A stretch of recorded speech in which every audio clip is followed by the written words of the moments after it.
Hey, hello again, and welcome back to the 2 Sparks of Madness. In this episode, we head north towards Mount Kilimanjaro, Mount Meru, and we go on safari in the national parks of the Ngorongoro Crater, Tarangire, and Arusha. While we were on Zanzibar, the small rainy season caught up with us. In November, rain showers are usually fairly short though, and they're normally followed by bright sunshine. We spent a few more days at Mikadi camp to do a service on the bikes and to change over to the new tires that Colin had ordered from Nairobi. Here in Dar es Salaam, we're already in an area where you see more and more Maasai out on the streets. And Maasai are also the security guards here at this camp. I think we were probably just as pleased as they were that we handed over our old tires to them.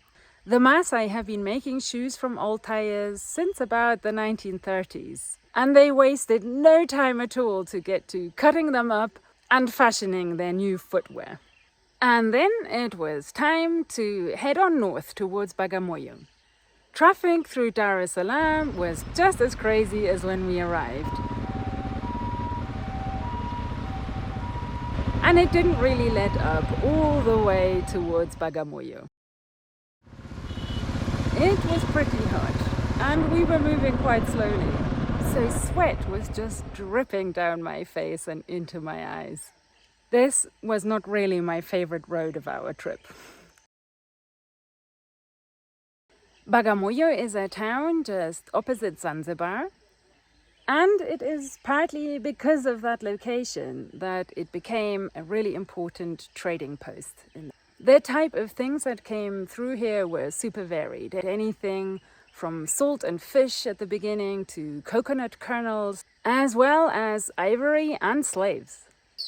In the late 19th century, it became the seat of the Deutsch-Ostafrikanische Gesellschaft, and then German East Africa. This building here housed its administration. On our way to Korogwe, we rode past acres and acres of pineapple plantations.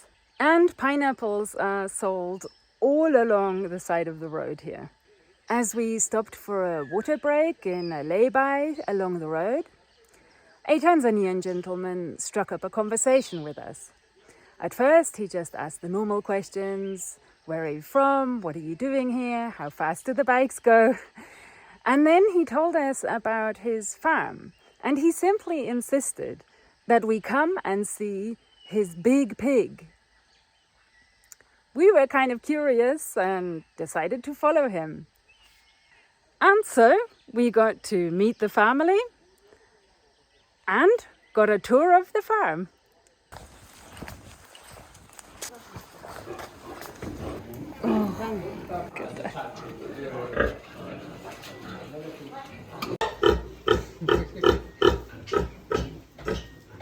In Korogwe, just about 200 meters away from our hotel, Colin all of a sudden had a flat. A screw had managed to work its way through the brand new tire and made a total mess of the tube. As luck would have it, and perhaps rather suspiciously, there was a tire repair shop right there where we broke down. In about 30 seconds flat, some lads came along, took the bike, propped it up on an old office chair, and started fixing the tire. We did have to have a bit of a negotiation on the price, but in the end, they did quite a good job on the tube. Unfortunately, it wasn't really quite the right time to get a nice view of Mount Kilimanjaro. For most of the time, we were riding really close to it, but all we could see was clouds. Only from our hotel in Moshi did we manage to catch a little glimpse for a few minutes.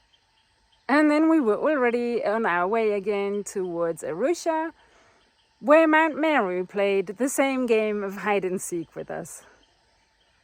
At least here at Twiga Lodge, just outside the Arusha National Park, we were in good company waiting for a glimpse of Mount Meru. We managed to while away a few very pleasant days with our fellow travelers, Jay and Thomas. In that time, we also planned a couple of days of safari in northern Tanzania. And this is where I'm going to leave you this time. Keep an eye out for a newborn baby zebra with umbilical cord still attached, taking its first steps in the Ngorongoro Crater. Anyway, I hope that you really enjoyed this video, and I'll see you next time.